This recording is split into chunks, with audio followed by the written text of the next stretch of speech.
Well, Congress General Secretary Priyanka Gandhi Vadra, who is on a two-day visit to Assam to campaign for the party candidate for the upcoming assembly post, today visited Burha Madhav Shrine at Biswanath before heading to the Pratapgarh Tea Estate. Upon her arrival, she interacted with the workers of Pratapgarh Tea Estate and also visited the house of Amitasa, a tea garden worker in the estate. Well, the Congress General Secretary was also seen tapping her happy feet with the tea garden workers there.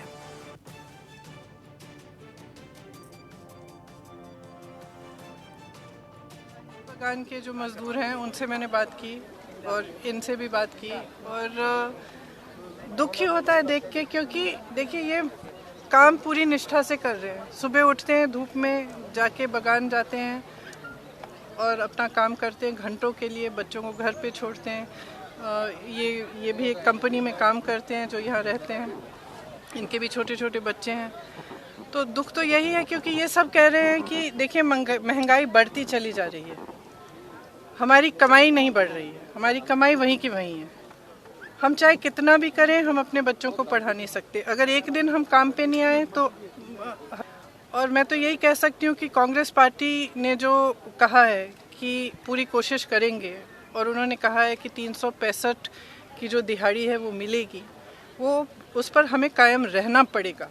हमें कायम रहना पड़ेगा और एक वादे की तरह नहीं, उसको एक तरह से गारंटी करना पड़ेगा, क्योंकि जो स्थिति है वो ठीक नहीं है और सुनवाई भी नहीं है। हर चीज़, पेट्रोल, डीजल, गैस के सिलेंडर, हर चीज़ के दाम बढ़ रहे हैं और वो सिर्फ इनके लिए तो बहुत बड़ी आपत्ति है, लेकिन जैसे आप हैं, आपके लिए भी आपत्ति है, सबके लिए है।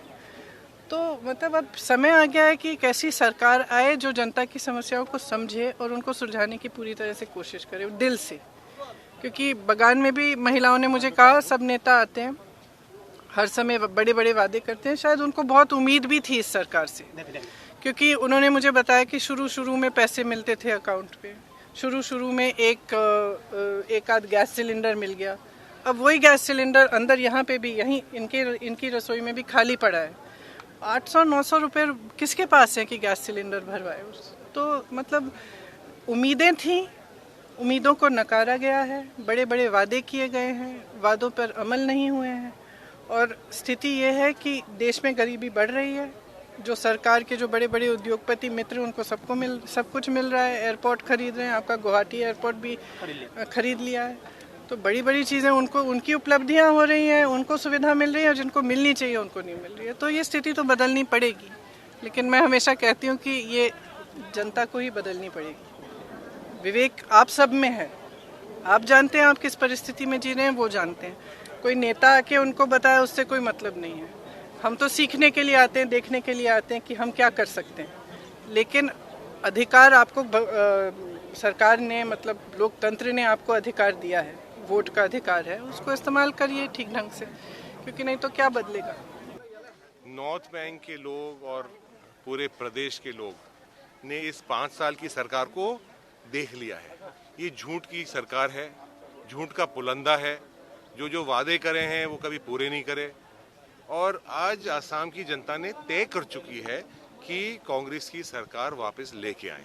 और माननीय प्रियंका गांधी जी का खुद का ही बहुत एक मन था आसाम आने के लिए, खास तौर से जो टी ट्राइब के इनके साथी हैं उनसे मिलने के लिए, महिलाओं से मिलने के, इनके दुख दर्द जानने के लिए। और एक बहुत बड़ा प्रेम गांधी परिवार के साथ पूरा हमारा आसाम भी है, और चाहे नॉर्थ ईस्ट इलाका है उसमें बहुत ज़्यादा प्रेम है। यहाँ अमन, चैन और शांति आई तो सिर्फ स्वर्गीय राजीव गांधी जी की वजह से आई है। तो उनका एक बहुत बड़ा विश्वास है और कांग्रेस पार्टी जो कहती है वो करती है। ये एक हमारा पूरा देश के अंदर कश्मीर से कन्याकुमारी तक एक हमारा रिकॉर्ड है और एक बहुत अच्छा माहौल बना हुआ है। झूठ थोड़े दिन चल सकती है, लेकिन एक समय के बाद वो झूठ का पुलंदा खुल जाता है और वो ही आज आसाम के अंदर। रिजल्ट क्या होगा 2021 में? ये जो रिजल्ट नजदीक है, इस बार रिजल्ट 101+ रिजल्ट होने वाला है महाजोट का। अभी तो सर अपार असम में राहुल गांधी जी आ गया, यहाँ पर प्रियंका गांधी, और फिर अभी भी 20 डेज है और वो लोग आएगा क्या असम? देखिए, माननीय राहुल गांधी जी प्रियंका जी से और निवेदन करेंगे, क्योंकि बहुत सारी जगहों के ऊपर आसाम की जनता की मांग है, कांग्रेस की बात नहीं है, आसाम की जनता की मांग है कि गांधी परिवार के जो सदस्य हैं वो जरूर इस क्षेत्र के अंदर आए। बहुत जगह से डिमांड आ रही है, हम प्रयास करेंगे कि ज़्यादा से ज़्यादा जगहों पर माननीय राहुल गांधी जी, माननीय प्रियंका गांधी जी आएँ, और उसके साथ साथ हमारे बहुत वरिष्ठ नेता हैं AICC के अंदर, वो भी आएंगे अलग अलग प्रदेश में। Well, later in the day, the AICC General Secretary is scheduled to visit Tejpur and would be visiting the renowned Mahabhairav Temple. Priyanka Gandhi Vadra is also slated to address a public rally at Tejpur's Hazarpur Stadium. Well, with this, Priyanka Gandhi will conclude her two-day-long Assam tour. Meanwhile, Priyanka Gandhi Vadra's visit is expected to give momentum to the opposition's campaign.